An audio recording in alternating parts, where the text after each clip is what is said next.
নাম। না ভাইয়া, ভাইয়া প্লিজ আমাকে যেতে দাও ভাইয়া, প্লিজ আমি বল। তোকে নামতে বলছি না ভাইয়া প্লিজ প্লিজ ভাইয়া, ভাইয়া প্লিজ, ভাইয়া প্লিজ ভাইয়া। আচ্ছা তুই কি ভাবছিস পরিবারের সব মান সম্মান ধুলে মুছে যদি পালা যেতে পারবি? ভাইয়া ভাইয়া প্লিজ আমি বিয়েটা করতে পারবো না ভাইয়া, এই বয়স্ক লোকটার সাথে আমাকে বিয়ে দিও না ভাইয়া। তুই জানিস মা স্ট্রোকের রোগী, তোর জন্য মা স্ট্রোক করে হাসপাতালে বিছানায় শুয়ে কাটাচ্ছে, আর তুই মার কথা না ভাইবা এবার পালা যেতে চাস? আমি তো তোমাকে মাকে অনেকবার বলছি, তোমরা তো আমার কথা শোনো নাই। আমি বিয়েটা করতে পারবো না ভাইয়া। তোর কোনো কথা শুনতে চাই না, তুই চল। হ্যালো হ্যালো আবির, আমি অনামিকা আমি রাস্তায় আছি, তুমি কোন বাস স্ট্যান্ডে আছো আমাকে একটু বলো, আমি তাড়াতাড়ি আসতেছি। তুই 4 নম্বর বাস স্ট্যান্ডে থাকবি। আপনি কে? অনামিকার ফোন আপনি কেন ধরেছেন? আবির, আবির আমাকে বাঁচাও, আবির আমাকে জোর করে নিয়ে যাচ্ছে এখান থেকে, প্লিজ আবির আমাকে বাঁচাও। খবরদার আর এই ফোনে ফোন দিবি না, যদি একবার ফোন আসে ওকে কাইটা 60 টুকরা করে নদীতে ভাসাই দেব। না না, আপনারা অনামিকাকে কিছু করবেন না, আমি আর কখনো ফোন দিব। হ্যালো চল। ভাইয়া প্লিজ ভাইয়া, ভাইয়া প্লিজ ভাইয়া আমি যাবো না ভাইয়া, ভাইয়া প্লিজ একদম চুপ।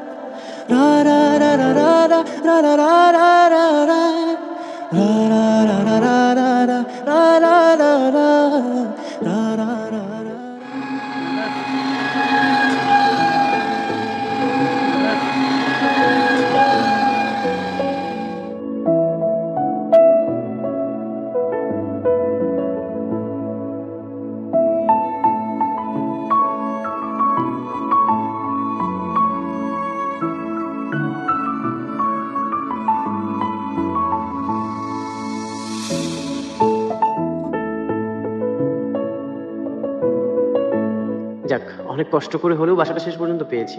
ব্যাচেলার হয়ে ঢাকায় বাসা ভাড়া পাওয়াটা যে কত কষ্টের তাকে বলে আমাদের মতো ভুক্তভোগী মানুষরাই জানে। অনেক ধন্যবাদ বাড়ির মালিক তুষার সাহেবকে, যিনি এই হতভাগের কষ্টটা বুঝতে পেরেছে। তাছাড়াও এই বাসাটা কিন্তু আমার অফিস থেকে বেশ কাছেও।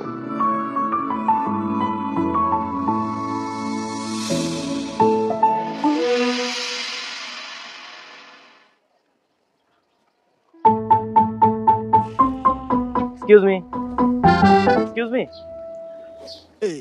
আপনি আবার এখানে চলে আসছেন? হ্যাঁ। আপনাকে আমি পরশুদিন ফোনে মানা করছিলাম এখানে না আসার জন্য, তারপর কেন আসছেন? আপনি এগুলো কি বলছেন?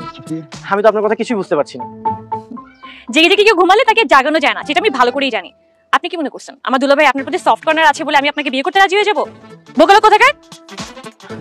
আমি আসলে একজন বোকা লোক, না হলে তো এখানে তখন দাঁড়িয়ে থাকতাম না। মানে? আচ্ছা আপনার কথা যদি শেষ হয়ে থাকে তাহলে আমি একটু নিচে যেতাম, নিচের রুমে রেস্ট নিতাম।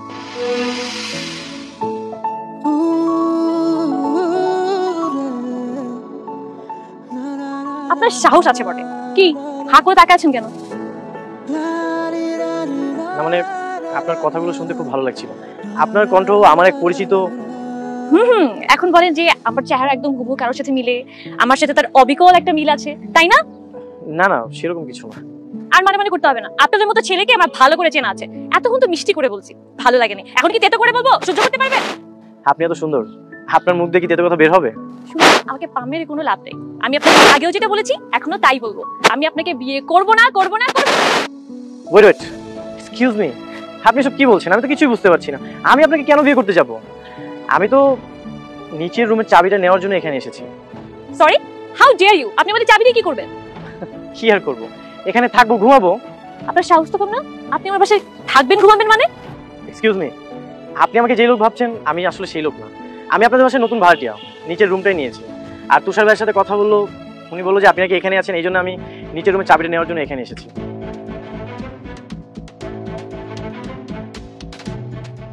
সরি সরি, হ্যাঁ আমি আসলে বুঝতে পারিনি, আমি এক্সট্রিমলি সরি। আমি তো মনে করছি অন্য কেউ।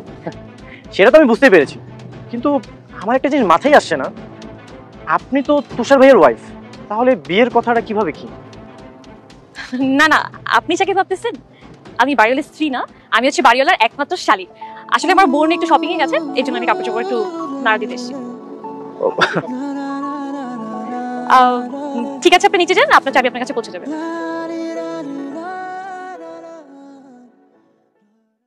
চিচি না বুঝি লোকটা কিনা জানি কি বলে ফেললাম। তুই যাই বলিস না কেন রিয়া, নতুন ভাড়াটিয়াদের সাথে না ওইভাবে কথা বলা তোর একদম ঠিক হয়নি। সত্যি সত্যি যদি মাহমুদ ভাই হতো তাহলে তো লজ্জায় আমরা একটু মুখই দেখাতে পারতাম না। কেন কেন মুখ দেখাতে পারতেন আপু? আর তাছাড়া আমি থেকে মানা করার পরে সে কেন এখানে দেখা করতে চলে আসবে? আরে শোনো, বোকার মতো কাজ করলো হইব না, বুঝো নাই কা? তুমি যদি মাহমুদকে বিয়ে করো, ওর কিন্তু টাকা পয়সা বাড়ি গাড়ি কিন্তু কোনো কিছুর অভাব নাই, জীবনটা খুব সুন্দর যাবো, সুখে জীবন কাটাইবার পারবা। দুলা ভাই চুকিয়ে টাকা পয়সার বাড়ি গাড়ি দিয়ে না, চুকিয়ে এসে নিতে কি পারছেন না? কোনো রিয়া, এই সুখের নৌকা না গাছে ওঠে, কল্পনা অনেক কিছু ভাবান যায়, মাগার বাস্তবতা খুব কঠিন, একটু চিন্তা ভাবনা করো। তাই কি বলছি কি রিয়া, তো দুলা ভাই বন্ধুর ব্যাপারটা না একটু সিরিয়াসলি ভাব। আপু আমি এই বিষয়ে নিয়ে কোনো প্রশ্ন চাই না, আমি আগেও বলছি এখনো বলতেছি, আমি এখন আর বিয়ে করতে পারবো না, আর দ্যাটস মাই ফাইনাল ডিসিশন। আমি শিওর এই একঘেয়েমি জেদ না রিয়া জীবন একদিন কাল হয়ে দাঁড়াবে। এইটা তো আমি দিনের আলোর মতো একদম পরিষ্কার দেখবার পারতাছি। কি দরকার ছিল তোমার নিস্তালার ওই রুমটা ভাড়া দিয়ে এই বাড়িতে আপদ টেনে আনার? এমতে কথা কত চোখের লেগা, এরা লামগো লক্ষ্মী, মানে এরা যে টাকা দেয় না, এই টাকাটা তুমি শপিং করো, ওই যে বাক্সর ভিতরে যাও, সুন্দর হয়ে আহো, পার্লার কার টাকায় যাও, 11 টাকায় শপিং করো, কার টাকায় 11 টাকায়, তারপরে যে ভালো মন্দ যে খাও, গরুর দুধ যে খাও, কত করে এটা করতেন খাও 11 টাকায়, এরা হইতে চাঙ্গো লক্ষ্মী, বুঝো না? কা মানলাম তোমার কথা, তাই বলে কি এত জোরে জোরে শব্দ করবে? ওই ব্যাটা নিশ্চয়ই না দেয়ালে পেরেক লাগানোর চেষ্টা করছে। তাই তুমি ওকে বলনি আমাদের দেয়ালে কোনো ধরনের ফোঁটা করা যাবে না? না কেমতে কমো, যদি আমি সেনাপতির আগেই কই তুই যুদ্ধ আইলে যাবি গা, তুই কি যুদ্ধে যাইবো, উল্টো মরা লড় দিব, বুঝো না? কা হারাও চকুটি বড় বড় করো খেলা, তুমি তো দ্বীপ জলের মহিলা পারছন। হ্যাঁ যাইতাছি। ওই আমি না বুঝলাম না এই মানুষটা সব সময় কেন ভাড়াটিয়াদের পক্ষই নেয়।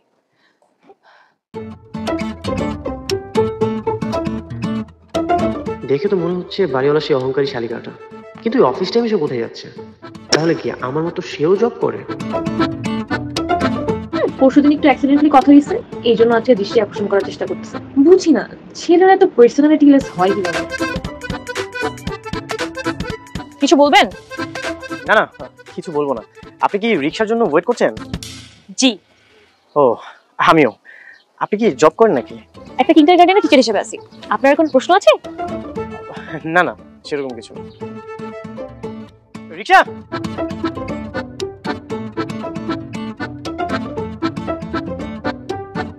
আরে আমি আগে রিক্সা ডাক দিয়েছি। লেডিজ ফার্স্ট, সবাই জানে, আপনি জানেন না? মামা যাও।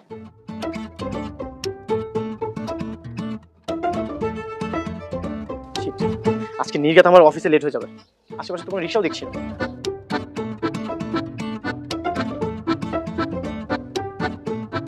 আচ্ছা ভাই, আপনি কি এই বাসায় নতুন উঠেছেন নাকি? হ্যাঁ। ওই ছাদের উপর মনে করেন যে কাপড় চোপড় লাড়া দিয়েছেন না, তাতে আমি পাশ পেরেছি আপনি এই বাসায় উঠেছেন। তো হয়েছে কি ভাই, আমিও এই বাসায় নতুন উঠেছি, ওই 1 মাস হয়েছে। নাইস টু মিট ইউ, আমি আবিদ রেহান। রাসেল কবির। আচ্ছা ভাই একটা কথা বলেন তো, আপনাকে দেখে এত অস্থির লাগছে কেন? আর বলেন না ভাই, ঘুম থেকে উঠতে লেট হয়ে গেছে। এখন যদি আমার অফিসে যেতে লেট হয়ে যায়, ম্যানেজার তো আমাকে ডিরেক্ট গালি দিবে। হয়েছে কি ভাই, আপনি যদি সময়ের কাজ ঠিক মতো না করেন তাহলে তো অফিসে যাই একটু গালিগালাজ শুনতেই হবে। তা ভাইয়ের অফিসটা কোথায় বলেন তো? সেক্টর 11। কি বলছেন ভাই, 11 নম্বর সেক্টরে আপনার অফিস? আমার অফিস ওটা 11 নম্বর সেক্টরে। ওই পাশের গ্যারেজে আমি বাইকটা রেখেছি, পাশে রেখেছেন, ওই বাইকে আমি আপনাকে লিফট দিচ্ছি, চলেন ভাই আমার সাথে। ঠিক আছে আসুন ভাই।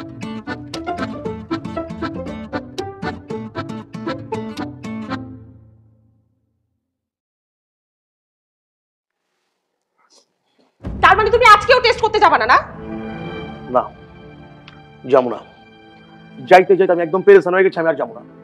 বুঝতে পারছি তো, বাবাটা শোনার কোনো ইচ্ছাই তো তোমার নাই, এই জন্যই তো টেস্ট করতে এত অনীহা। এটা তুমি কি কইলা কাজল? কাউয়া আছে না, কাউয়া কাউয়া গরমের ভিতরে একটু পানির লেগে আকাশের দিকে চেয়ে থাকে, অমতে আমি চেয়ে রয়েছি একটা বাচ্চার মুখে বাজানটা ঘোরানোর লেগা। তুমি আমার এই কথাটা কইলা? তাহলে আজকে নতুন একটা ল্যাবে টেস্ট করতে যাইতে তোমার কেন এত অনীহা? কতবার যাবো, যাইতে যেতে আমি ফেডাপ হয়ে গেছি গা। কোনো লাভ হইতাছে? মাওলায় না দিলে তো লাভ হইব না, উপরালায় দিতে হইব। হ্যাঁ হ্যাঁ তাই তো, গাছ না লাগাই তো তোমার ফল খাওয়ার ধান্দা। আচ্ছা তুমি আমার কি কইতে চাইতাছো? যা কইবা সরাসরি কও দি। কিচ্ছু না, তোমার আর আমি কিচ্ছু বলতে চাইতেছি না, মানে বলতে বলতে আমি হাঁফায় উঠছি। আর আমিও করতে করতে অস্থির হয়ে গেছি। তুমি কি করতে করতে অস্থির হয়ে গেছো? ওই যে বিয়ার পড়তে শুরু হয়েছে না, ওই যে করতে করতে আমি অস্থির হয়ে গেছি, আর পারতাম না। ঠিক আছে যাও, তোমার আর কিচ্ছু করার দরকার নাই, আজকে থেকে তোমার সাথে আমার হট্টা। আমি তো ওইটার কথা কইতাছি না, আমি কইতাছিলাম কি ওই যে বিভিন্ন জায়গায় যাইতাছে, এই ল্যাবে ওই ল্যাবে কত জায়গায় টেস্ট মেস করলাম, এইটার কথা কইতাছি আমি। তুমি অন্য কিছু ভাবতাছো নি? মানে মানে কি আমি জানি না, গেলাম।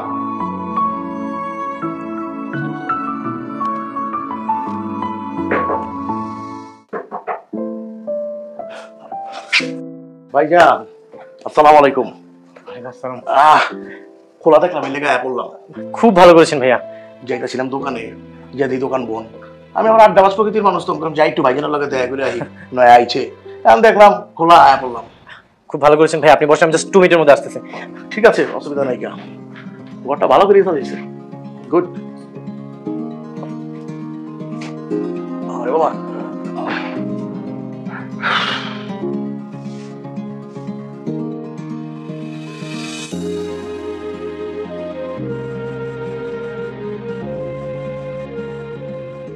ভাইয়া এটা খুলবেন না, এটা আমাকে দিন ভাইয়া প্লিজ।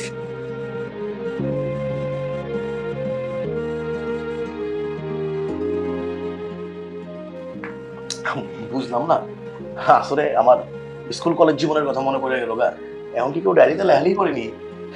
আচ্ছা, ওই চিঠিতে কি আছে? এত কৌতূহল কিনলে তোমার টান দিয়ে লয়ে গেলেন কি আপনি? ভাইয়া এটা শুধু সাদা কাগজের উপর কালো কালির আবরণ নয়, বলতে পারেন এটা আমার জীবনের গল্প। ও আচ্ছা ভাই, আমার না ভুল হয়ে গেছে, আবার মাফ করবেন। আমি না আপনার পারমিশন ছাড়া ওই ডায়েরিটা ধরে লাইছি, চিঠিটা পড়তে ছিলাম। না না, কোনো সমস্যা নেই ভাইয়া, ইটস ওকে। চাটা কিন্তু খুব মজা হয়েছে, 1-100, খুব ভালো হয়েছে। আমার মনে হইতেছে কি আপনার আমার লাগে জমবো। সবাই শেষ করলে মাঝে মধ্যে আড্ডা দেবো। কিন্তু ভাইয়া ছোট্ট একটা রিকোয়েস্ট আছে। কি এটা? এখন থেকে আর আপনি আমাকে আপনি বলবেন না, তুমি করে বলবেন। আরে ওইটা হয়ে যাবো, তুমি হয়ে যাবো, কোনো অসুবিধা নেই। কইলাম কয়ে আলাইলাম, কোনো অসুবিধা নাই। আচ্ছা ভাইজান শোনো, তোমার যেটা কইতেছিলাম, তোমার বাড়িতে কেটা কেটা আছে? আমার বাড়িতে আমার মা আছে, আমার একটা ছোট ভাই আছে, এত পরিমাণে দুষ্টু, ক্লাস 9-এ পড়ে। হ্যাঁ, খুব ভালো, মাশাআল্লাহ। মুরব্বিকে আমার সালাম দিও। আমারও কাছে টুনাটুনি সংসার, আমি আর আমার বউ গিন্নি, ঠিক আছে। আর বাচ্চা হয় নাকি, আর আল্লাহ দেয় নাই কে হলো, দেখি চেষ্টা করতেছি, যখন আল্লাহ দিব তখন হইব। চেষ্টার ফল অবশ্যই ভালো হয়, আল্লাহ তাআলা কখনোই কাউকে নিরাশ করেন না, অবশ্যই ভালো কিছু হবে। আল্লাহ তোমার মুখে জানি ফুলচন্দ্র ফুটাউক। তোমার কথাটা না খুব ভালো লাগছে। মাগার একটা আফসোস আছে ভাই, আমার দোস্ত বন্ধু ছোট ভাই ব্রাদার অবজন পোলা পান্ডে বাবা কয় আব্বু কয়, তখন না নিজের খুব অসময় লাগে। চিন্তা করি জীবনে কারো কোনো ক্ষতি করি নাই, কারো টাকা আমায় দিই নাই, আর বড় কোনো নাই যে করছি এটা মনে পড়ে না। তিন দিকে যে আল্লাহ আমার এই শাস্তিটা দিছে, আর তিন দিকে যে আমার বাপ ডাকাটা বঞ্চিত করছে, এটা হেই বালা জানে। ভাইয়া আপনি তো বড় বাড়ির একজন মালিক, তারপরে আপনার মধ্যে বিন্দুমাত্র কোনো অহংকার নেই, তার মানে নিশ্চয়ই আপনি একজন ভালো মানুষ। আর আল্লাহ তাআলা হয়তো পরীক্ষা নিচ্ছে। কেন পরীক্ষা নিচ্ছে জানেন? কারণ সে আপনাকে অনেক ভালোবাসে।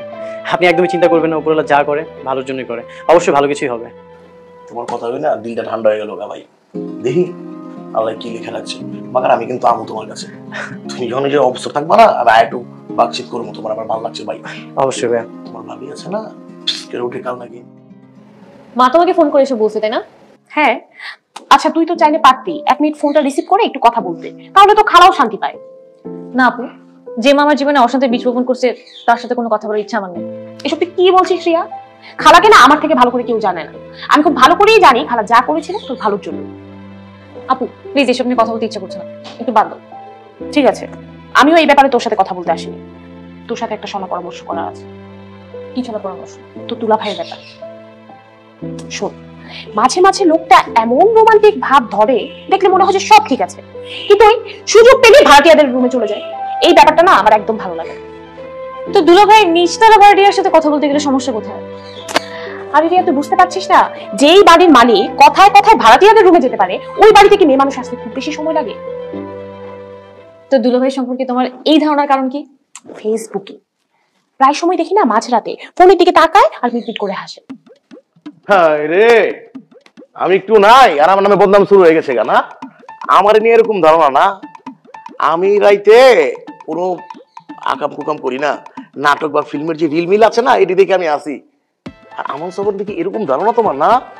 আমার ছোট গিন্নির সামনে আমার ইজ্জত পাঞ্চার করে লাইছো। ঠিক আছে, আমিও একটা ডিসিশন লিয়ে লাইলাম। কি ডিসিশন? পাগলটা যদি কেউ কয় ওই নৌকা হিলাবি না, পাগলের মনে পড়ে জায়গা। ঠিক আছে, আমার যেহেতু ক্যারেক্টারটা টান দিচ্ছে, আমি একটু ক্যারেক্টারটা ডিলে করে নেবো। খবরদার, মুখে বলছো, কোনোদিন যদি আমি হাতে নাতে ধরি তাহলে কিন্তু তোমার খবর আছে। বাপরে বাপ, যার সম্বন্ধে এত নেগেটিভ চিন্তা ভাবনা, এর লেগে এত পিড়িত কেমতে উঠলায় পড়ে, বুঝি না তো। এটা হচ্ছে ভালোবাসার বহিঃপ্রকাশ।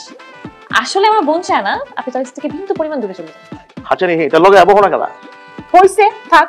শোন, এই আনরোমান্টিক মানুষটাকে না এইসব কথা বলে কোনো লাভ নেই। তার থেকে ভালো তোরা বসে গল্প কর আর জানিস। দেখছেন আমার বোনটা কত ভালো। ঠিক আছে, এটা তোমার টেনশন করতে হবে না। তোমার বোনের লগে আমি রাইতে কম্প্রোমাইজ করে মনে মাগার সত্যি করে একটা কথা কই, একদম হাঁচা করে কইবা কসম আল্লাহ। তুমি কেল থেকে বিয়া করতেছো না, এত করে রিকোয়েস্ট করার পরও তুমি বিয়ার পিড়িতে বইতেছো না, কাহিনী কি কও? তোমার দিলটা কি কাউরে গিয়ে পড়ে লাইছো নি? ফেরত দিতেছে না? হ্যাঁ, আমি যেটা কইতেছি এটাই তো হাঁচা কথা, ঠিক না? না দুলা ভাই, বিষয়টা আসলে এরকম না।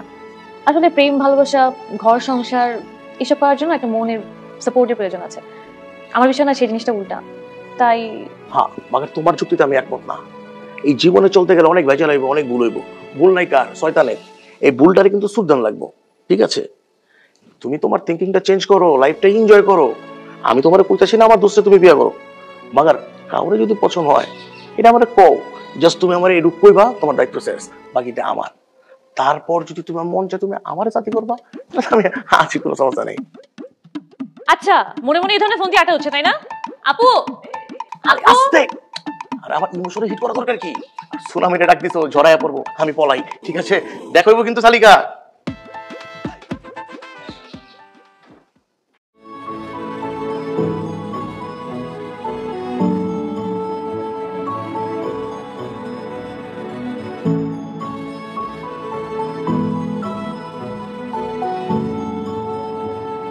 অনামিকা, তুমি আমাকে ছেড়ে কোথায় চলে গেলে? কত জায়গায় আমি তোমাকে খুঁজেছি, আর কখনো কি দেখা হবে না তোমার সাথে? কোথায় গেলে আমি তোমাকে পাবো? তোমার এই শেষ চিঠিটা শেষ অবলম্বন হিসেবে রয়ে গেছে।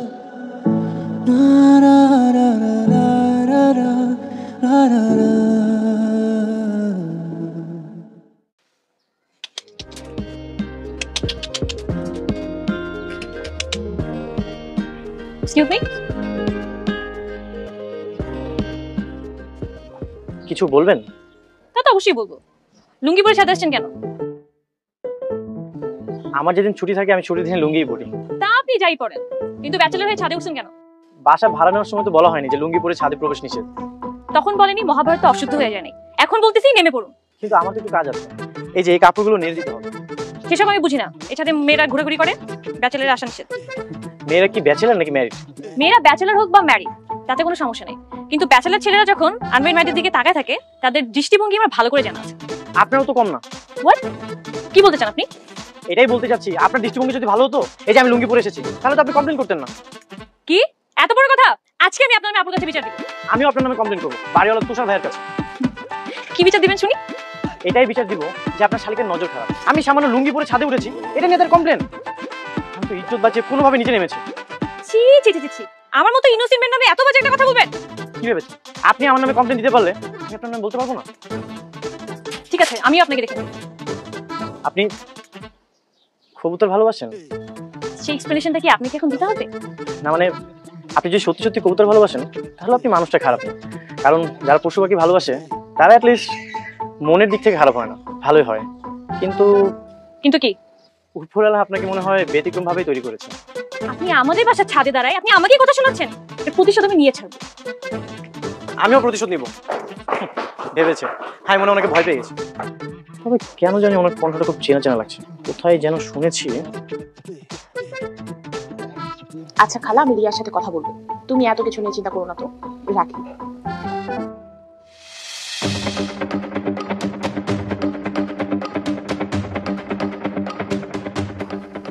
কি সমস্যা? মেজাজ খারাপ? অনেক মেজাজ খারাপ, ইভেন রাগে কাটা ঘিন ঘিন করতেছে। তোর রাগটা কার উপর? তোর মায়ের উপর? আচ্ছা রিয়া, তুই তো খালার সাথে ফোনে কথাও বলতে পারিস। আমাকে ফোন করে কত দুঃখ প্রকাশ করলো। তুই নাকি বললি তুই বাড়িতেই আর যাবি না। হ্যাঁ, আমি বাসা যাবো না, ইভেন তাদের মুখও আমি দেখবো না। রিয়া, এটা কিন্তু একদম বাড়াবাড়ি হচ্ছে। বাড়াবাড়ি না আপু, যে মা আর ভাই আমার জীবন থেকে ভালোবাসা কেড়ে নিছে তাদের সাথে আমার কিসের সম্পর্ক? দেখ রিয়া, খালু মারা গেছে 2 বছর, তোর ভাই রতনা এখন বিদেশ থাকে। আমার মনে হয় তোর এখনই বাড়ি যাওয়া দরকার। বুঝতে পারছি, আমি তোমার কাছে বোঝা হয়ে গেছি। ঠিক আছে, আমি কালকে বাসা ছেড়ে চলে যাবো, তবে বাসা যাবো না, যেদিকে 2 চোখ যায় ওদিকে চলে যাবো। একটা চোখ দিয়ে না 32টা দাঁত ফেলে দিবি। সবসময় বেশি বুঝিস তাই না? আচ্ছা যা, আমি তোকে এই ব্যাপারে কিচ্ছু বলবো। থ্যাংক ইউ আপু, এখন একটু ভালো লাগছে, তবে পুরোপুরি না। একজনের পরে ভীষণ মেজাজ খারাপ। কার উপর? ওই যে নিস্তারা যে নতুন ভাড়ি আসছে না, ও ছাদে লুঙ্গি পরে উঠছে। কি বলিস? আমি তো দুলা ভাইকে বলে ওর ছাদে ওঠার বারণ করছি। তারা হ্যাঁ, দুদু ভাইকে বলে ওকে ছাদে উঠতে বারণ করবে। কে ফোন দিছে? আরে তোর দুলা ভাইয়ের বন্ধু মাহমুদ ভাই আছে না, তোকে তো বিয়ে করার জন্য একদম পাগল। আরে ধুর, এসব শুনতে ভালো লাগে না। তবে যেহেতু ফোন দিছে, ধরো শুনি কি বলে। হ্যাঁ মাহমুদ ভাই, কেমন আছেন আপনি? আমিও ভালো আছি।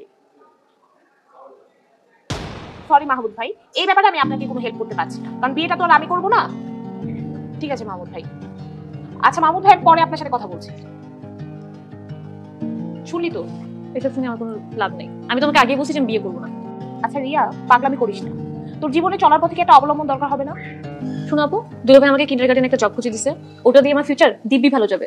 সো এটা নিয়ে আমার লাইফে কোনো প্রবলেম নেই, স্মুথ চলে যেতে পারবো। আর আশা করি ইন ফিউচার তুমি বিয়ে নিয়ে আমাকে আর কোনো কথা বলবো না। ঠিক আছে, তো যা ইচ্ছা তুই তাই কর, আমি আর কিছু বলবো না।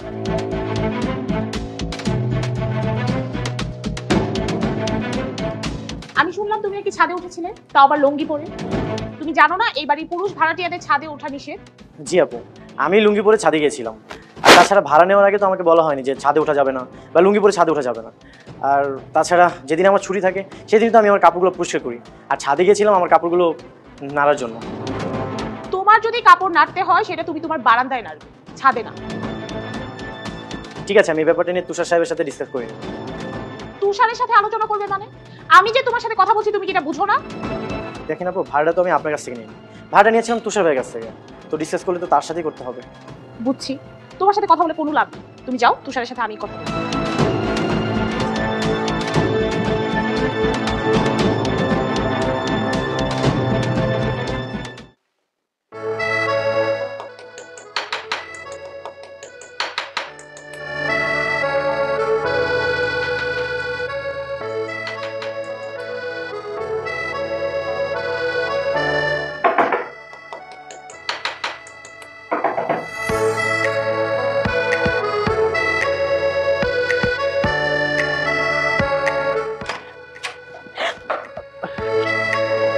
কি ব্যাপার, আপনি এভাবে লাফিয়ে উঠলেন কেন?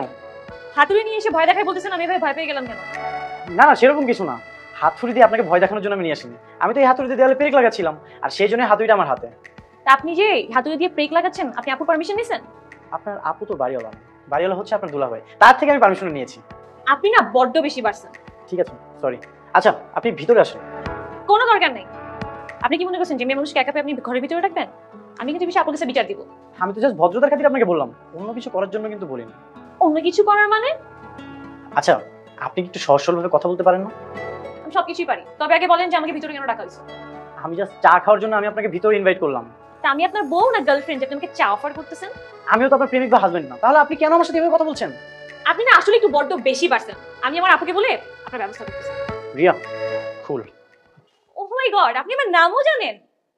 শুধু নাম না, আমি কিন্তু আপনার অনেক কিছু জানি। আপনি যে ভালো রান্না করতে পারেন, ভালো করে স্টুডেন্টদেরকে পড়ান, শুধু তাই না, আপনি যে ভালো করে গান গান সেটাও কিন্তু আমি জানি। দুলাভাই বলছে, তাই না? হ্যাঁ, দুলাভাই বলেছে। আচ্ছা, আপনার কাছে ছোট্ট একটা রিকোয়েস্ট আছে। কি রিকোয়েস্ট? দেখেন, আপনি যেদিন থেকে আমাকে বলেছেন আমি কিন্তু আর ছাদে যাই না, ঠিক তেমন আপনি যদি আপনার বিহেভিয়ারটা একটু চেঞ্জ করতেন তাহলে খুব ভালো লাগতো, সব দিক থেকে আপনাকে পারফেক্ট মনে হতো, তাহলে আর আপনার ধারে কাছে কেউ আসতে পারতো না। ট্রাই করে দেখুন। যাক, মেয়েদের না নমনীয়ভাবে কথা বললে এত সুন্দর লাগে। আপনার দেয়ালে পেক মারা হয়েছে? সেটার আর প্রয়োজন নেই, আমি একটা স্ট্যান্ড হ্যাঙ্গার আনিয়ে নিব।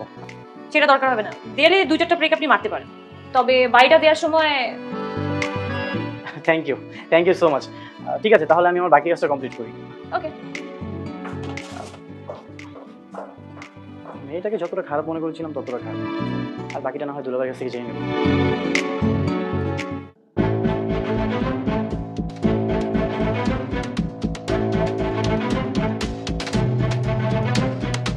এই ছেলে, কাল আমি শুনলাম তুমি হয়তো হাতুড়ি দিয়ে পেরেক দাবানোর চেষ্টা করছিলে, রাইট? হ্যাঁ আপু, আমি গতকালকে হাতুড়ি দিয়ে দেয়ালে পেরেক লাগাচ্ছিলাম। এই বাড়িতে থাকতে হলে কোনো ধরনের পেরেক দাবানো যাবে না। ঠিক আছে, নেক্সট টাইম থেকে আমি লাগাবো না। আচ্ছা, তাহলে আমি একটা কাজ করি, ড্রিল মেশিন এনে দেয়াল ফুটা করে তারপর পেরেক লাগিয়ে দিব। আমি বললাম যে এই বাড়িতে থাকতে হলে কোনো ধরনের পেরেক দাবানো যাবে না, গ্রিল মেশিন দিয়েই হোক আর হাতুড়ি দিয়েই হোক। ঠিক আছে, তাহলে আঠা দিয়ে কোনো একটা ব্যবস্থা করে নিচ্ছি আমি। ঠিক আছে।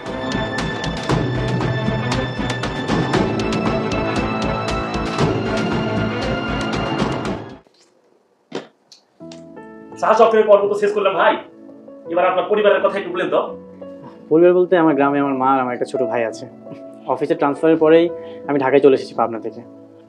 আচ্ছা ঠিক আছে, সবই বুঝলাম, মাগার রাসেল সাহেব আপনার বাবির নজর আপনি পড়েন না। আপনাকে দেয়া করেন না 3 মাস ধরে, ভাড়া দেন না, কিসের কাহিনী কি? পয়লা বৈশাখের মেলা হয়ে গেছে নি, বছরে একবার দেখুন যায়, বাবির নজরে পড়লে কিন্তু একদম কাঁচা খেয়াল আইব। আসলে হয়েছে কি ভাই, মনে করেন যে সারাদিন অফিসের কাছে ব্যস্ত থাকি, তো তাই মনে করেন যে বাসায় আসার সময় পাই না, পাস পেরেছেন। তো আমার বউ মানে আপনার বোন, সে মনে করেন যে তার ছোট বোনের বাড়িতে একটু বেড়াতে গেছে, তা হাতে একটু সময়ও ছিল, তাই চিন্তা করলাম যে আবিদ সাহেবের বাসাটা একটু ঘুরে আসি, পাস পেরেছেন। ভালো হয়েছে, আইবেন, আড্ডা মাড্ডা দিব, এক লোকের সম্পর্ক ভালো হইব। মাগার একটা কথা কই, এই যে আমি ছোট ভাই, এই যে আমি যে আহি তোমার যে জ্বালাই, তুমি কি মাইন্টেন করো নি, বিরক্ত হও? ছি ছি ভাইয়া, কি যে বলেন না। তবে একটা কথা আছে কিন্তু স্বর্ণ কামে একটা রহস্য উন্মোচন করবো। ওই যে কি ডায়েরির ভিতরে চিঠি, মানে একটা খামের ভিতরে কি চিঠি নি, কোনো চেক মেক আছে কৌদি আমার একটু, আজকে এই কাহিনীটা আমার জানতে হইব। আচ্ছা তুষার ভাই, সত্যি করে বলেন তো, আমি তো আপনাদের দুজনের কথা কিছুই বুঝতে পারছি না, কি হয়েছে বলেন তো, কিসের চিঠি, কিসের কি বলেন তো ভাই। আমি বলছি, বছরখানেক আগের কথা, আমি গিয়েছিলাম টাঙ্গাইল। একটা রাস্তাতে যাওয়ার সময় একটা খাম পাই, আর সেখানে কিছু মেডিকেল রিপোর্ট পাওয়া যায়। সেখানে রিপোর্টস আর একটা প্রেসক্রিপশন ছিল, তাই ভাবলাম যে নির্দিষ্ট একটা ক্লিনিকে আমি জমা দিয়েছি, আর ওখান থেকে আমার নাম্বারটাও রেখে দিয়েছিল। তার একদিন পরে অনামিকা নামের একটি মেয়ে আমাকে কল করে। হ্যালো, আপনি কি আবিদ বলছেন? হ্যাঁ আমি আবিদ, কিন্তু আপনি কে? আমি অনামিকা। কোন অনামিকা? ওই যে মনে আছে আপনি হসপিটালে একটা ফাইল পেয়েছিলেন, তারপরে আপনি হসপিটালে সেটা জমা দিয়েছিলেন, ওটা যার ফাইল ছিল আমি তার মেয়ে। আপনি নিশ্চয়ই মানুষটা অনেক ভালো, যেহেতু আপনার নামটা অনেক সুন্দর, না জানি আপনি কতটা সুন্দর হবেন। এতটা ভালো মানুষ না, একটু দুষ্ট আছে, তবে আপনি মানুষটা কিন্তু মানবিক। মানবিক না হলে কি একটা মানুষের ফাইল পেয়ে সেটা নিজের দায়িত্ববোধ থেকে আপনি হসপিটালে জমা দেন? এন্ড সেটার জন্য আমি অনেক থ্যাংক ইউ, কারণ এইসব জিনিস এখনকার দিনকালে তো দেখা যায় না। তবে শুনেন, আমি আপনাকে ফোন করেছি বলে মনে করবেন না যে আপনি আমাকে যে কোনো সময় ফোন দিতে পারবেন, ওকে?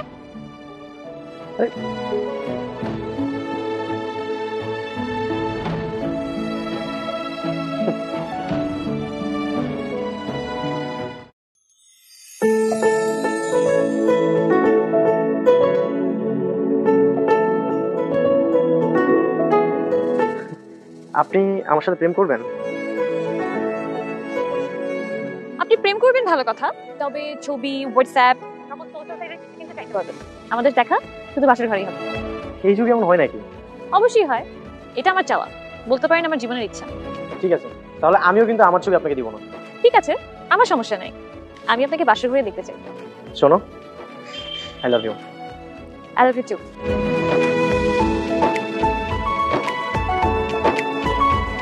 ওয়াও, ভেরি ইন্টারেস্টিং স্টোরি বলছেন তো ভাই।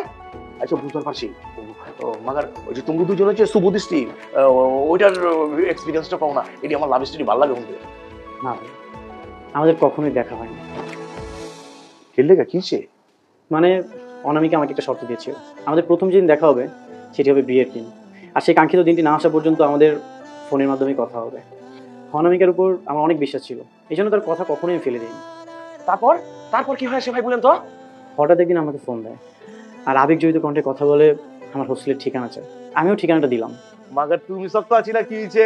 হ্যাঁ শক্ত থাকবার পারে না, কে আগুই না গেছে গা পড়ছে দেখা করবার, তাই তো?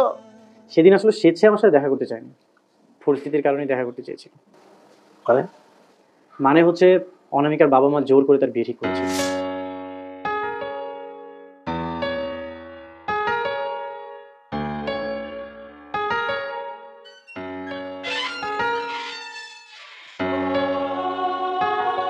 Hello hello Abid. অনামিকা, তুমি এতদিন কোথায় ছিলে? আমি তোমাকে কতবার কল দিয়েছি, তুমি জানো আমি কতটা কষ্ট পেয়েছি, আমি কতটা টেনশনে ছিলাম, কত রাত ঘুমাতে পারিনি তোমার জন্য। আবিদ আমি তোমাকে সব বলবো, আমি সেখান থেকে কোনো মতে পালাই আসছি। কি, তুমি আবারও পালিয়েছো? হ্যাঁ আবিদ, আর প্রথমবার যখন আমি পালানোর চেষ্টা করছিলাম সেদিন ভাইয়ের কাছে আমি ধরা খাই। ভাই আমাকে সেদিন ধরে নিয়ে যে অনেক মারছে, আর কোনোভাবে তোমার সাথে কোনো যোগাযোগ করতে পারিনি, আর এখন আবার আমাকে বিয়ে দেওয়ার চেষ্টা করতেছে। অনামিকা তুমি এখন কোথায়? আমি এখন সিরাজগঞ্জে নানুর বাসায় আছি, ওখান থেকে আমি কোনো রকম পালাই আসছি বাথরুমের কথা বলে। কি বলতেছো অনামিকা, এখন আমি কি করব? তুমি কোনো টেনশন করো না আবিদ, ঠিক 15 মিনিট পরে একটা ট্রেন আসবে, আমার স্টেশন থেকে খুব কাছাকাছি আছে, আমি যেখানে যাই তুমি খালি আমাকে বলো আমি কোন স্টেশনে নামবো। তুমি এক কাজ করো, তুমি ভাঙড়ি স্টেশনে চলে আসো, আমি এখনই রওনা দিচ্ছি স্টেশনের উদ্দেশ্যে। ঠিক আছে Abid, thank you so much, তুমি আমাকে বাঁচালে।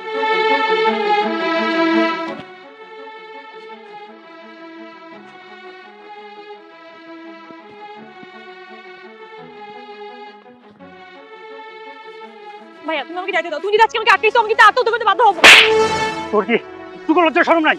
এই গ্রামে এসে সব শুরু করছিস, তোর জন্য আমরা খুব যন্ত্রণায় আছি, তো এই ফোন হচ্ছে কি সব নষ্টের মতো। না না না ভাইয়া, চল।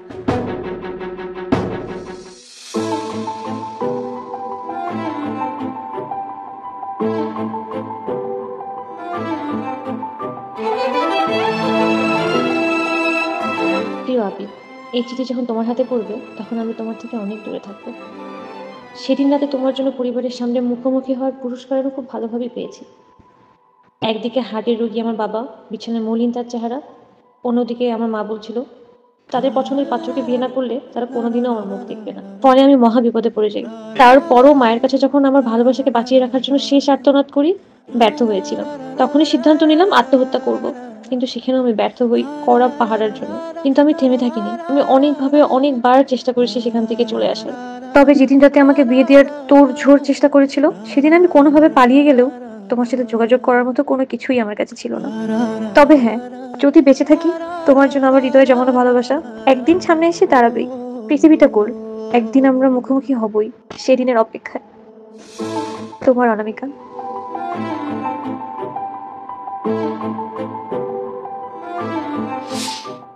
তারপর তারপর কি হয়েছিল ভাই?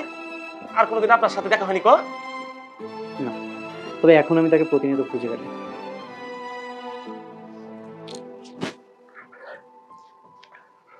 আমি বহুত সিনেমার ভিতরে, নাটকের ভিতরে দেখছি নায়িকা নায়ক অপেক্ষা করে, মাগার বাস্তব জীবনে ভাই আমি তোমার প্রথম দেখলাম। একটা মানুষের লেগা একটা মানুষের আঁকড়ায় ধরে রাখছো, একটা চিঠি আঁকড়ায় ধরে রাখছো বছরের পর বছর। ভাই তোমার প্রতি শ্রদ্ধা বাইরে গেল গা। রিয়েল লাভ যে এখনো আছে, এটা আবার প্রমাণ হইলো তোমার ভালোবাসা পিওর ভালোবাসা। এটাই real love. I am proud of you my brother. ভাই আমি একটা কথা বলি, আপনারা দুজন যেন একসঙ্গে হন, তার লাগে আমি সারা জীবন দোয়া করে যাবো। পাঁচতে গেছেন ভাই। আপু, দুলাভাই সারাদিন কোথায় থাকতে পারে বলতো? লোকটা কোনো বিপদ আপদ হলো নাকি?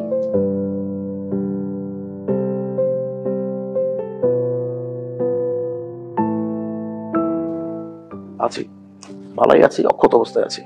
তো সারাদিন কোথায় ছিলে তুমি? নাওয়া নেই, খাওয়া নেই। এ কি, তোমার চোখ ফোলা কেন? কি হয়েছে তোমার?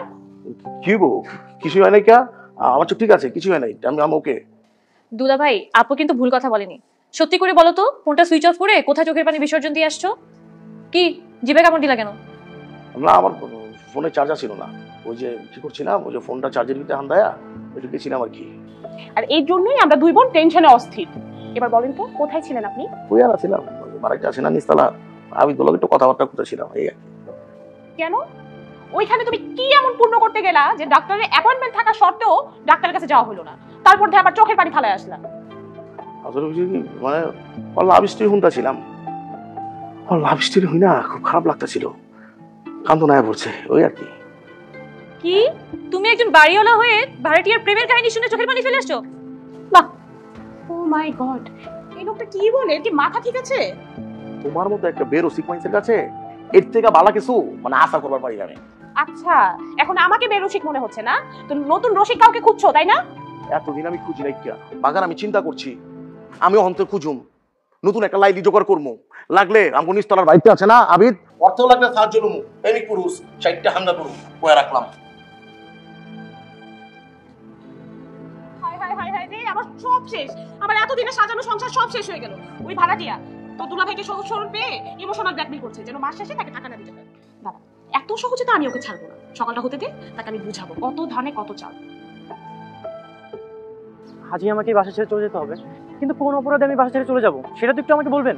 কোন অপরাধে? ইমোশনাল গল্প বলে আমার দুলাভাইকে ব্ল্যাকমেল করা, তার কাছ থেকে এক্সট্রা অ্যাডভান্টেজ নেওয়া, এটা কি অপরাধ না? শুধু তাই না, আজকে তোমার জন্য আমার সংসারটা ভাঙতে চলতেছে। তুষার আজকে অন্য কাউকে খুঁজতে চায়। দেখেন, মানুষের সংসার ভাঙে অবিশ্বাস আর আস্থাহীনতার কারণে। আমি নিশ্চয়ই সেটার জন্য দায়ী নই। হ্যাঁ, এখন তো আপনি এই কথাই বলবেন। আপনার মতো স্বার্থপর লোকেরা এসে ভালো কিভাবে বলতে পারে? প্লিজ, আপনি আমার স্বার্থপর বলবেন না। আমি আপনাদের কোন স্বার্থে হানা দিয়েছি? ভালোবাসার স্বার্থে। আপনি আমার বোন আর দুলাভাইয়ের মধুর সম্পর্কটা বিষে পরিণত করে দিয়েছেন। আর এর জন্য দায়ী হচ্ছে তোমার ইনিয়ে বিনিয়ে বলা মিথ্যে ভালোবাসার গল্প, যা বলে তুমি দিনে। আর একটা কথাও না, আপনি আমাকে যাই বলেন না কেন, আমার এই ভালোবাসার চিঠিটাকে মিথ্যার বানোয়াট বলবেন না। ভাই, আপনি তো জানেন আমি তাকে কতটা অন্ধের মতো ভালোবাসি। কেউ কি কখনো শুনেছেন একটা চিঠির উপরে ডিপেন্ড করে কেউ বছরের পর বছর কাটিয়ে দেয়। তোমার এই দুঃখের কাহিনী না আমরা কেউ শুনতে চাই না। তুমি আমার বাসা থেকে গেলে আমরা সবাই আরে রাখো, কতক্ষণ ধরে বগর বগর শুরু করে দিছে। যাইবো ওই কই যাইবো, আর ওই গেলে তুমি করকে? না না ভাইয়া, আপনি কিছু বলবেন না। আমি চাই না আমার জন্য আপনাদের বিন্দুমাত্র কোনো সমস্যা হোক। আর তাছাড়া এই শহরে আমার কেউ নেই। আমি কালই ট্রান্সফার নিয়ে আপনাকে চলে যাব।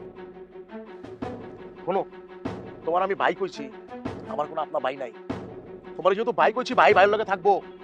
আর যদি চাইতেই হয় আমি যামুগা।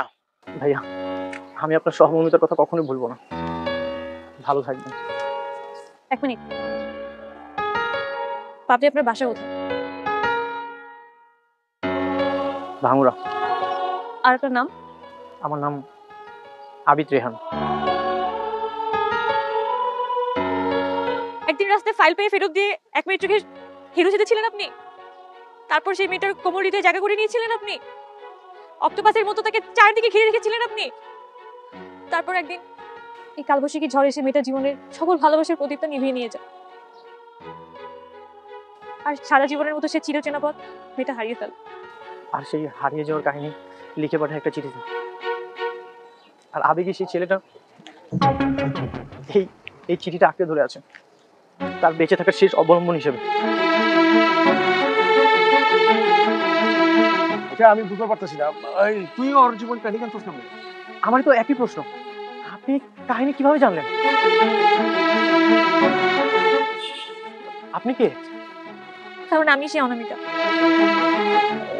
অনামিকা? হ্যাঁ দাদা ভাই, আমি সেই অনামিকা।